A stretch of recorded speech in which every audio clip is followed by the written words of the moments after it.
ہیں. سولنگی صاحب، ایک طرف افغان گورنمنٹ کو ہم بارہا کہہ چکے ہیں کہ اپنی سرزمین جو آپ نے وعدہ کیا تھا کہ پاکستان کے خلاف اور کسی ملک کے خلاف نہیں استعمال ہوگی، اس کو پہلے پاکستان کے اگینسٹ یوز ہونا بند کرائیں.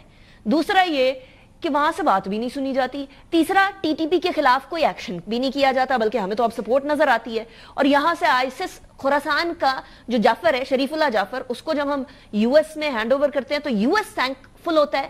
لیکن آئیسس خراسان ورسز طالبان کا بھی ایک ایشو ہے، تو اس کا کوئی بیک لیش آئے گا یا نہیں آئے گا مزید جو ایکٹیویٹیز ہو رہی ہیں اس کے اوپر؟ دیکھیں، بیک لیش کیا آنا ہے.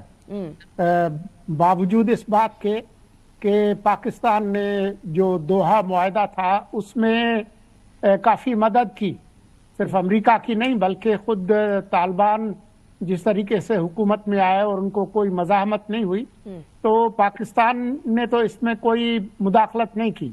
لیکن اس کا بدلہ پاکستان کو کیا ملا ہے کہ انہوں نے ٹی ٹی پی کو اور مضبوط کیا، تمام جو دہشت گرد تھے جیلوں میں ان کو چھوڑ دیا. یہ ابھی بندہ جو حوالے کیا گیا ہے، اس کے ساتھ کوئی 47 اور لوگ پکڑے گئے ہیں آئی ایس کے پی کے. تو یہ وہ تمام لوگ ہیں جو کہ افغانستان کے اندر موجود ہیں. اقوام متحدہ کی سلامتی کونسل کی رپورٹ یہ کہتی ہے کہ افغان طالبان دلچسپی نہیں رکھتے ان گروہوں کو کنٹین کرنے میں. ان کی دلچسپی یہ ہے کہ جی ہر ہفتے جو صندوقیں بھر کے آتی ہیں ڈالرز کی امریکہ سے، ان سے ان کا کام چلتا رہے اور وہ اپنا کام کرتے رہیں. تو جہاں تک پاکستان کے خلاف بیک لیش کی بات ہے، وہ تو ایک اعلان جنگ ہے. ان کے لوگ یہاں مارے جاتے ہیں، جو ان کی سرونگ ملٹری ہے طالبان کی جیسی بھی ہے، وہ یہاں پر مارے گئے ہیں. ان کی وہ کئی دفعہ وہ لاشیں نہیں لیتے، پھر وہ لے لیتے ہیں. تو اس سے زیادہ اور بیک لیش کیا آئے گی؟ عامر صاحب، اب the biggest problem is کہ پاکستان میں ایک سرج آف ٹیررسٹ جو ویو ہے وہ چل رہی ہے، اور وہ باوجود اس کے کہ ڈپلومیٹک چینل سے بارہا پاکستان یہ پیغام پہنچاتا رہے. Pakistan didn't take action first. Pakistan went for the diplomatic route. یہ جو فشرز ہم لوگوں کو انیشلی جب طالبان نے کنٹرول سنبھالا تھا افغانستان میں، تبھی نظر آنا شروع ہو گئے تھے، آپس میں گروپس لڑنا سٹارٹ ہو گئے تھے. تو کیا ہم توقع بھی کر سکتے تھے کہ وہ افغانستان کے اندر جو رول ہوگا وہ ایسا ہوگا کہ جو کسی بھی ایسی ایکٹیویٹی جو کہ نیبرہڈ کو ڈسٹرب کرے اس کو روک پائیں گے؟ کیا لیڈرشپ کے اندر اتنا دم خم بھی تھا افغانستان میں؟ انیکا، آپ نے بالکل درست کہا کہ جب سے طالبان کی اگست 2021 میں واپسی ہوئی ہے کابل میں، اس کے بعد سے آپ دیکھیں کہ پاکستان میں دہشت گردی کا جو گراف ہے وہ اوپر سے اوپر گیا ہے. اب اس کی بہت ساری وجوہات ہیں. پہلے تو یہ سوال بنتا ہے کہ پاکستان کی پالیسی میکرز نے، ہم نے بڑے برے دنوں میں جب طالبان پہ تھے، all through the war on terror کے دن، پاکستان نے طالبان کو سپورٹ کیا، اور اس کی وجہ سے ہمیں بھی امریکہ کو اور نیٹو کا سامنا کرنا پڑا. مطلب بیک لیش ہوا ہمارے ساتھ. ہم پہ الزام لگتا رہا کہ Pakistan is playing double game, لیکن پاکستان یہ سمجھتا تھا کہ ہمیں تفریق کرنی چاہیے القاعدہ میں اور افغان طالبان میں. ہم سمجھتے تھے کہ افغان طالبان، پاکستان کی جو پوزیشن تھی کہ انڈیجنس موومنٹ ہے اور ان لوگوں سے آپ کو کہیں نہ کہیں مذاکرات کرنے پڑیں گے، تو پاکستان کو وقت نے صحیح ثابت کیا اور امریکہ کو طالبان ہی سے مذاکرات کرنے پڑے. اس کے بعد وہ لوگ وہاں سے.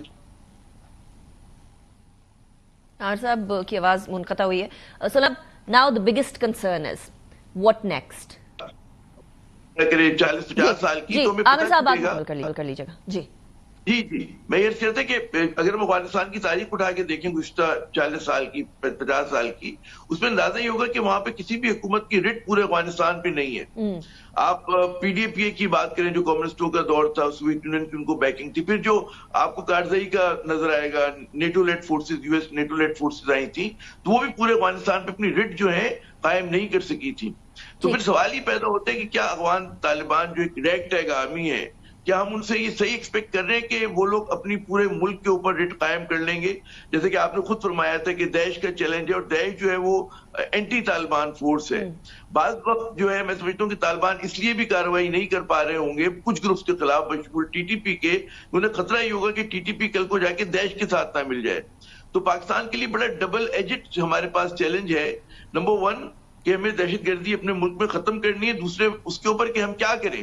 ہمیں کیا صرف ایک ہاسٹائل ریلیشن شپ افغانستان سے چاہیے، یا ہم ایک کورٹ ڈپلومیسی کریں، ان سے بات چیت بھی کریں، ان کو سمجھانے کی بھی کوشش کریں کہ ان کا مفاد بھی اس میں ہے کہ وہ پاکستان سے تعاون کریں، بجائے اس کی کہ ہم آل آؤٹ جا کر ایک ہوتا ہے نا کہ ونڈکٹیو قسم کی ہم ایک ڈپلومیٹک، حالانکہ ہمیں بہت دکھ ویسے عامر صاحب یہ جو آپ نے بات فرمائی ہے کہ ہمیں ڈپلومیٹکلی ان کو سمجھانا چاہیے کہ پاکستان کے ساتھ مل کر رہنا از ان یور فیور، لیکن سولنگی صاحب یہ ہم کافی عرصے سے کر رہے ہیں، اور یہ ہم لوگوں نے جس طرح آپ نے بھی فرمایا کہ دوحہ میں بھی ہم لوگوں نے طالبان کو بڑی سپورٹ کی اور ایک سیف پیسج فار یو ایس بھی بنایا، تو we were trying to bridge the gap جو اس ٹائم پر موجود تھا. اس سے کیا یہ بات واضح نہیں ہو گئی تھی کہ Pakistan wants to move on Afghanistan کے ساتھ تعلقات میں؟ تو یہاں دہشت گردی کے واقعات کے اندر افغان نیشنلز کا اتنی ہیوی اماؤنٹ کے اندر انوالوڈ ہونا، اور پھر ہم لوگوں کو الٹیمیٹلی یہ سٹیپ اٹھانے کے لیے مجبور ہو جانا کہ دہائیوں سے جن کی ہم مہمان نوازی کر رہے ہیں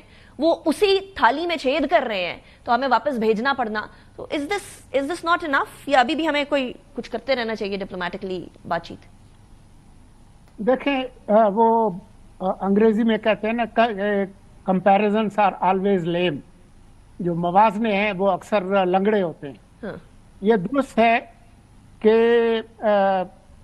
جو حکومتیں 1978 سے لے کر 2021 تک رہی ہیں افغانستان میں، چاہے وہ 1978 سے 89 تک سوویت فوجوں کی موجودگی سے ہو، یا پھر 2001 سے 2021 تک اتحادی فوجوں کی وجہ سے ہو، تو وہ حکومتیں مضبوط یا ان کو چیلنجز رہے ہیں. لیکن ان کو چیلنجز کہاں سے رہے ہیں؟ جب وہاں پر سوویت فوجیں تھی تو یہاں پر ہم نے جہاد کا کارخانہ لگایا ہوا تھا، اور ساری دنیا کی مغربی دنیا وہ یہاں پر ان کی ٹریننگز کر رہی تھی اور ہم لوگ بھی مدد کر رہے تھے. اسی طرح سے جو امریکی اور اتحادی فوجوں کی جب موجودگی تھی تو اس وقت جو مسائل تھے کہ جو افغان طالبان یہاں سے بھی اور افغانستان کے اندر سے بھی ان کو ڈیسٹیبلائز کر رہے تھے.